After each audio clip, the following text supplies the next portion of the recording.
ये क्या कहर मचा दिया भाई। तो new Real Madrid is here दोस्तों। New era, new system, new coach and new players. Galacticos 3.0। Real Madrid का पहला match after Club World Cup exit, जहां हमने पीएसजी से एक शर्मनाक हार देखने को मिली थी। और उसके बाद वो जाबी बॉल किस हिसाब से ट्रेनिंग कर रही है, किस हिसाब से हमारी प्लेइंग 11 डिसाइड हो रही है, हमारे कौन से प्लेयर्स कहाँ खेलेंगे, ये हमें इस फ्रेंडली से देखने को मिल गया। और हम सारे ही फुटबॉल फैंस के दिमाग में ना एक ही चीज थी कि भाई क्या होने वाला है। मतलब क्या विनीशियस जूनियर और एम्बाप्पे एक साथ खेल पाएंगे? क्या एल्वारो करेरास एक अच्छा लेफ्ट बैक है? क्या वो अटैकिंग और डिफेंसिव दोनों रोल्स को निभा पाएगा? और हमें एक्चुअली क्या एक्सपेक्ट करना चाहिए अपनी आगे रियल मैड्रिड 2025-26 सीजन में, वो हमें कल फ्रेंडली में बहुत कुछ एविडेंट मिल गया है। एंड यस आई नो, तुम सब लोग यही सोच रहे होंगे कि भाई कामाविंगा तो इंजर्ड था, ये फेडी वेल्वर्डे कल क्यों नहीं था? ना सब्स्टिट्यूट हो क्या है, ना पूरे स्क्वाड में था, भाई इंजर्ड तो नहीं है कहीं? So hello guys, welcome back to my YouTube channel. कैसे हैं आप लोग? जो लोग मेरे चैनल पर न्यू आए हैं उनको मैं बता दूं, माय नेम इज हंस गुप्ता और मैं बनाता हूं फुटबॉल से रिलेटेड सब कुछ on both of my Instagram channels and YouTube. तो जल्दी से नीचे जाओ, सब्सक्राइब का बटन दिया हुआ है, जाके ठोक दो। और वहां पर ना एक घंटी बनी होगी, उसको जरूर से दबा देना, क्योंकि मेरी आगे आने वाली जितनी भी वीडियो की नोटिफिकेशंस हैं वो आपको इसी से मिल पाएंगी। तो भाई जल्दी से शुरू करते हैं कि कल क्या क्रियाक्रम मचाया है भाई रियल मैड्रिड के पुत्रों ने। और जितनी छोटी मोटी गलतियां भी कल हुई हैं, अगर वो चीज हमारे साथ global stages, UEFA champions league, intercontinental, super cups,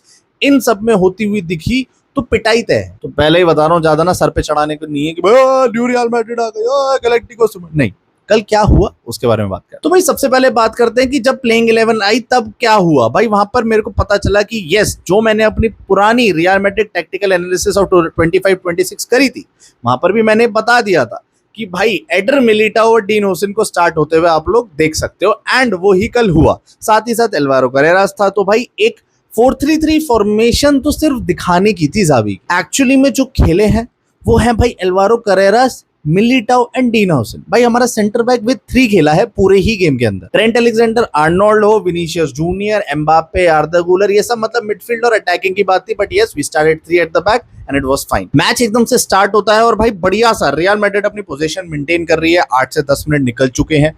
पीछे कुर्तोवा खड़ा हुआ बोर हो चुका है कि भाई ये न्यू सिस्टम में मेरे को बॉल नहीं मिलेगी क्या? इससे अच्छा तो मेरी जगह कोई प्लेयर ही खिला लो जो कंट्रीब्यूट तो कर सके। डीन हुसैन और करेरास का एकदम बढ़िया सा रिएक्शन टाइम देखने को मिल रहा है। एक प्यारी डिफेंसिव ब्रिलियंस देखने को मिल रही है कि बॉल वो आगे भी लेके जा रहे हैं एज एन अटैकर, और अगर लूज हो रही है तो पीछे भी उसी हिसाब से जल्दी से आ रहे हैं, बॉल डिफ्लेक्ट बैक कर रहे हैं, रिकवर कर रहे हैं। और फिर अचानक से एकदम आर्दा गुलर का अटेम्प्ट आता है क्रॉस बार पे। मैंने कहा भाई ये क्या कर रहा है? और क्लब वर्ल्ड कप की परफॉर्मेंस के टाइम पर ही ये नोटिस में आ गया था कि आर्दा गुलर इस सीजन शाइन करेगा।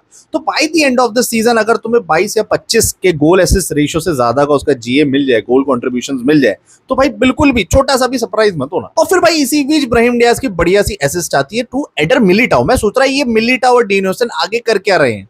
मतलब क्या ये टोटल फुटबॉल चल रहा है? क्या इंटरनेशनल वाला बदला लेके बार्सिलोना के अगेंस्ट प्रिपरेशन चल रही है क्या? बट एज इट हैपेंड भाई एडर मिलिटाओ का गोल आता है और मैं कह रहा भाई ओपनिंग स्कोर ही एडर मिलिटाओ ने किया है, तो ये रियल मैड्रिड तो मचा रही है। फिर एकदम से आर्दा गुलर शॉट दिखाते हुए भाई फिर से फेक करता है और एम्बाप्पे को बॉल, एम्बाप्पे बिना किसी हेजिटेशन के बॉल एक टच में रोका और अगले पे शॉट। ना सोचा ना समझा, बस गोल। ऐसा स्ट्राइकर अगर हमें मिल जाए तो एक तरफ हम गोंजालो गार्सिया पे भी उतना ही रिलाई कर सकते हैं जितना हम किलियन एम्बाप्पे पे करते हैं। और सिर्फ उन 2 गोल्स के बाद जो रियल मैड्रिड ने पोजीशन मेंटेन करी है, वहां पर सबसे बेहतरीन चीज जो देखने को थी एज अ टैक्टिकल एनालिसिस अगर मैं बताऊं, तो थी वो वर्टिकल फुटबॉल।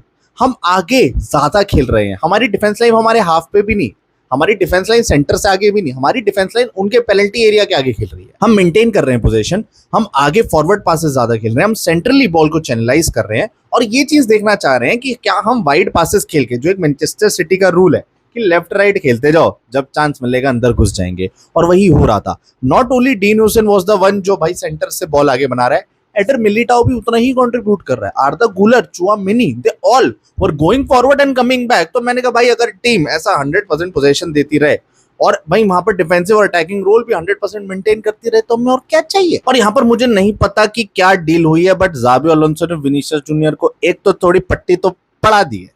उसने बोल दिया कि देख कैप्टनशिप तेरी लेफ्ट विंग एम्बाप्पे का, क्योंकि अगर लेफ्ट विंग एम्बाप्पे नहीं खेलेगा तो अपनी ट्रू पोटेंशियल अनलॉक कर नहीं सकता। विनीशियस बीच बीच में लेफ्ट जाता रहे, सेंटर जाता रहे, Mbappe not only left, striker और राइट विंग भी स्विच करता रहे, तो क्या जा रहा है? थोड़ी थोड़ी स्विच करते रहो, थोड़ी ईगो कम, फायदे ज्यादा। अब सेकंड हाफ जब शुरू हुआ तो मुझे वही लगा, और मतलब मेरे साथ चीचा भाई भी थे लाइव स्ट्रीम पे, हम यही सोच रहे थे कि अब तो पूरी टीम चेंज होगी, अब तो 100% न्यू 11 आने वाली है।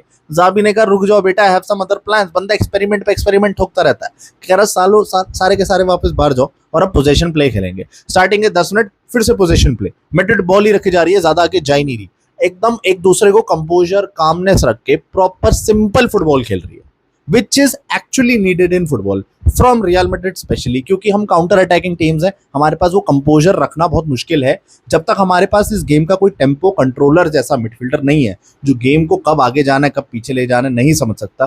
तो तब तक हमें कंपोजर काम फुटबॉल, पूरी टीम का कलेक्टिव एफर्ट वहां पर चाहिए, और वो हो रहा था। क्योंकि एक चीज याद रखो, ये हमारा लौता फ्रेंडली है, इसके बाद तुम्हें सीधा ला लीगा में ओसासुना के अगेंस्ट उतरना है, और उसके बाद कोई चारा नहीं है, कोई न्यू स्ट्रेटजीज एकदम से नहीं बनेंगी, हमें लर्निंग्स लेनी पड़ेंगी। लेकिन वहां पर क्या है ना, विन हो या लर्न हो, यही की चीज है कि या तो विन है या तो लर्न है। अब जब यहाँ पर मैड्रिड फिर से सेकंड हाफ में भी एक बढ़िया परफॉर्मेंस दे रही है, 70 मिनट निकलने वाले हैं, तभी सारे सब्स्टिट्यूशन स्टार्ट होते हैं, साथ के साथ सब्स्टिट्यूशन एक बार में होता है। और वहां पर मेरे को सबसे अच्छी चीज जो जाबी अलोंसो की पूरे ही मैच में लगी है वो है भाई लौते सबसे उच्च कोटि के सब्स्टिट्यूशंस। डेविड अलाबा का भाई सेंटर बैक ना खेल के मिडफील्ड पे आना, कोई नहीं सोच जानता होगा, मैं मानता हूँ जो अभी न्यू रियल मैड्रिड फैंस है या जो पिछले 1-2 साल में फुटबॉल खेलना जिनने यार देखना शुरू करा है, उनको नहीं पता होगा कि अलाबा अपनी पीक परफॉर्मेंस बायर्न म्यूनिख में एज ए सीडीएम देता था, ठीक है, एज अ सेंट्रल मिडफील्डर भी देता था, और वही उसको कल पोजीशन मिली, वो फ्रीडम, बंदा स्कैन कर पा रहा था, कह रहा भाई मैं आगे पीछे देख पा रहा हूँ, मुझे बड़ा मजा आ रहा है। हाँ, एक छोटा सा दुख ये था कि एम्बाप्पे की हैट्रिक नहीं आ पाई, लेकिन मेरे दोस्तों, मेरे प्यारे मित्रों, ये एक फ्रेंडली गेम है, गोल्स काउंट नहीं होते।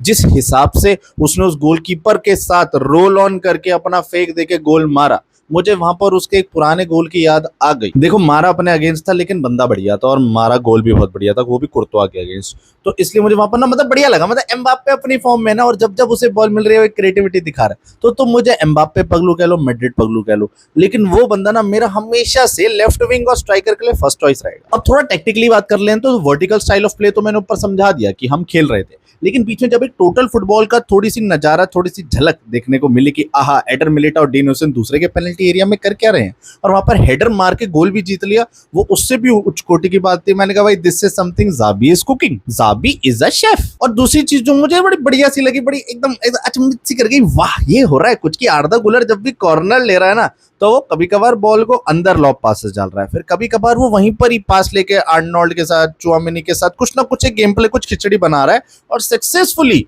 पेनल्टी एरिया में घुस रहा है। तो मैंने कहा अगर ये चीजें आगे चलती रही, जो ये ट्रेनिंग की चीजें यहाँ पर अप्लाई कर रहे हैं फ्रेंडली में, जो उनको करनी भी चाहिए, तो भाई अगर ये सब आगे मिलने वाला है तो रियल मैड्रिड अपनी एक ऐसी पोटेंशियल अनलॉक कर रही है कि यूरोपियन चैंपियंस की वो गद्दी वापस लेना will be a matter of a season. New Manchester city style of play भी देखने को मिला, लेफ्ट से राइट, राइट से लेफ्ट पासेस करते रहो जब तक टीम बीच में से ना खुले तो राइट लेफ्ट से अंदर घुस जाओ, फोड़ दो, लेकिन उसका भी एक सिस्टम है। गोंजालो गार्सिया अंदर है, क्रॉसेस डालो, हेडर मिलेगा, अंदर नहीं है तो फेक पासेस करो, एम्बाप्पे, विनीशियस, रोड्रिगो को अंदर घुसाओ।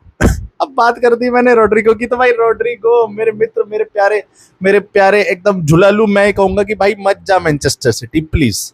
तो कल आया, तूने एम्बाप्पे के साथ थोड़ा टेक्की टाका मारा, थोड़े पासेस मचाए, और फिर उसके ऊपर तूने क्या किया, गोल मार दिया फ्रॉम दैट एंगल जो शायद विनीशियस जूनियर नहीं मार पाता। मतलब रोड्रिगो कह रहा था कि ए ब्रो, आर्म बैंड तो किसी को भी दे दे, ब्राजीलियन टॉप प्लेयर होगा Vinicius junior, but whenever I will come from left wing मैं थ्रैश करूंगा।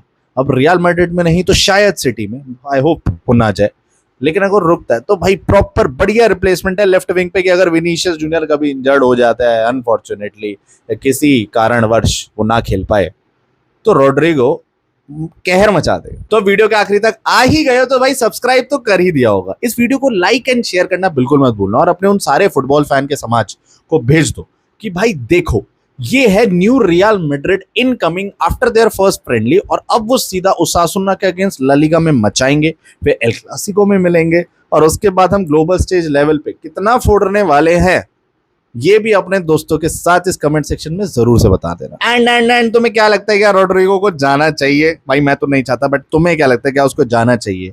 और अगर नहीं तो क्यों? हाँ तो क्यों? नीचे कमेंट सेक्शन है, जाओ उसे भर दो, and I will see you in the next video. तब तक के लिए हाला माद्रिद, इनादो मास।